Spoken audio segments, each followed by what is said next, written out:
सर्वात महत्वाकांक्षी योजना मुख्यमंत्री माझी लाडकी बहीण योजना ज्या वेळेला आपण राबवली त्यावेळेला खरं तर सरकारकडे पर्याय होता की वेगवेगळ्या विविध खात्यांच्या माध्यमातून ती राबवता आली असती.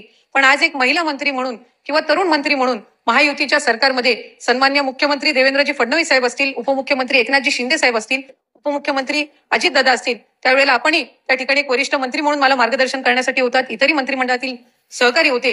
कधीही असं भासवून दिलं नाही की ही तरुण किंवा एक महिला मंत्री आहे म्हणून 2.5 कोटीपेक्षा जास्त लाभार्थी असणारी ही योजना हिच्याकडून राबवली जाईल का नाही अशी शंका कधी मनामध्ये आली नाही. आणि म्हणूनच तो आत्मविश्वास किंवा खऱ्या अर्थानं महिला म्हणून एक लोकप्रतिनिधी म्हणून सक्षमपणे आपण काम करू शकतो हा एक विश्वास त्या निमित्ताने जाणवला. आणि म्हणूनच मी महायुतीच्या सरकारचे सुद्धा या निमित्ताने मनापासूनचे आभार मानेन आणि त्यांचे अभिनंदन करेन.